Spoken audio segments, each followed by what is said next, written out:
con la frente en alto, andar a cabalidad, andar tranquilo, andar confiable. Por eso quisiera finalizar diciendo que haz estas cosas que has escuchado y cuando te acuestes no tendrás temor, sino que te acostarás y tu sueño será grato. Los dejo con mi compañera Marta Quintero.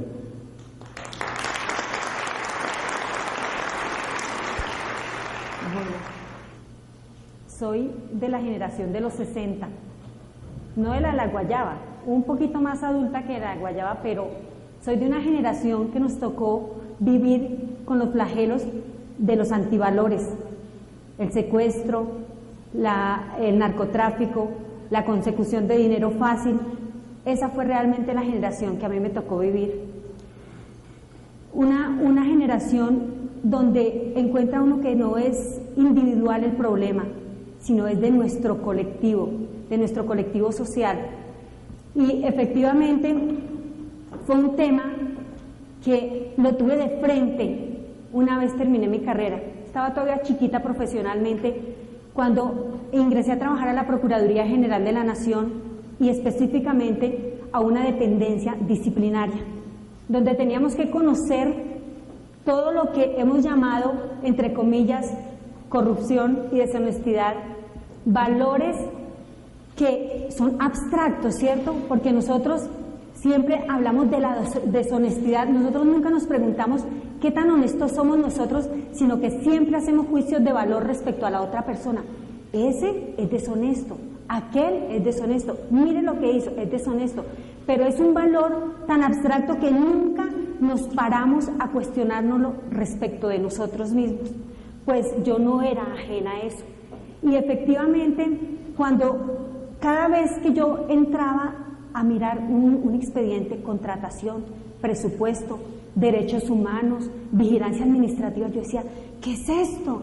¿Qué es esto? Y yo en ese momento quería tener el poder para poder cambiar esas situaciones, porque yo sentía que amaba mi país y yo decía, qué rico que fuéramos diferentes. Además venía de provincia con unas concepciones totalmente diferentes y me encontraba ante esos hechos y yo quería cambiar eso.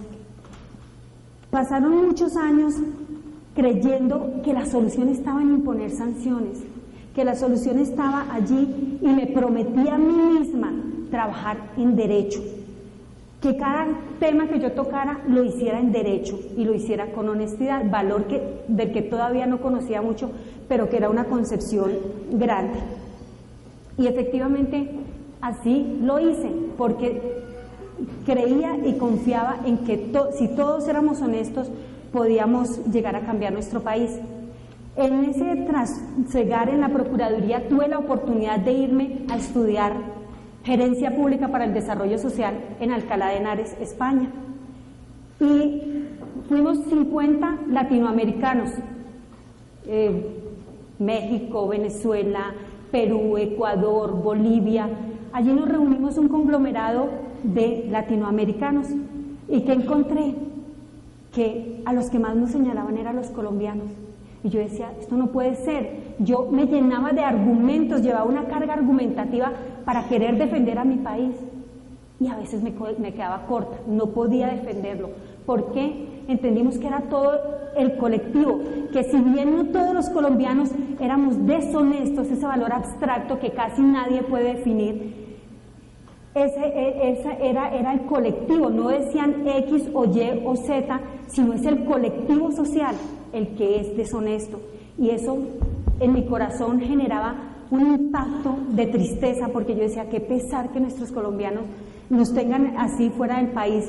Y también me hacía la reflexión, ¿qué sacamos nosotros los colombianos corriendo por poder, por dinero, por todo esto, si ni siquiera podemos venir a pasear tranquilos porque el mundo nos señala?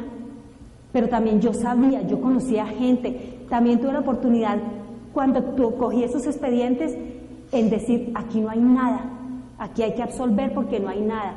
Y en otras tuve la oportunidad de decir, aquí hay que sancionar porque hay. Entonces yo conocía desde adentro del Estado, porque durante 15 años trabajé con la Procuraduría General de la Nación, yo conocía por dentro del Estado y yo decía, así como hay gente deshonesta, hay gente honesta. y tenemos que trabajar por esa gente honesta y tenemos que hacer algo, pero yo no entendía cómo podíamos hacerlo.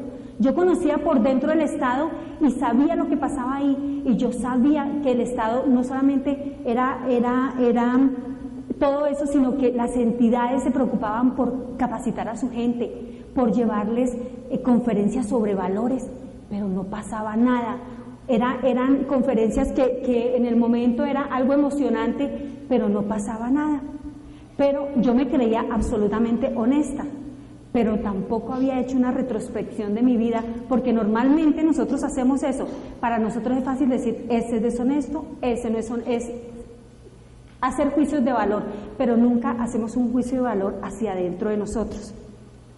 Un día llegó un hombre a mi sitio de trabajo, por eso quiero tanto a la Procuraduría. Hoy soy juez de la República, pero quiero a la Procuraduría por eso, porque me permitió muchas cosas, me permitió desde adentro conocer el Estado, me permitió también conocerme a mí como persona. Y en ese momento va un hombre a dictarnos una conferencia sobre valores, pero resulta que no era la misma conferencia sobre valores, desde el punto de vista psicológico, sociológico, cultural, que quieren meternos en la cabeza, ¿cierto? Sociológico, cultural, y yo como mujer, como dicen que las mujeres somos más sensibles, me doy hoy el lujo de decirles, y lo puedo hacer ya porque mis compañeros que me han precedido han sido hombres, me doy el lujo de decir, y lo digo, fue desde el punto espiritual. Allí no hubo aspectos psicológicos, allí no hubo aspectos culturales, allí no hubo aspectos sociopolíticos, sociales, que normalmente trabajamos cuando nos dan una conferencia de valores, ¿cierto? Allí hubo algo espiritual que impactó mi vida. Allí hubo algo espiritual que dijo, ¡hey! ¿Dónde están parados? Y no era solamente yo la que estábamos ahí, éramos muchísimos abogados, abogados que trabajamos con la lógica, abogados que trabajamos con el derecho, abogados que trabajamos con una norma, pero allí algo pasó y allí fue diferente. Y en ese momento en que yo escucho a este hombre decir que alguien podía ayudarnos, yo dije, hey, yo quiero eso, porque es algo con lo que yo he vivido, es algo con lo que está siempre ahí y que uno como colombiano ama a su país y dice, quiero cambiar. Y efectivamente, en ese momento tuve la oportunidad de hacer una retrospección hacia mi vida.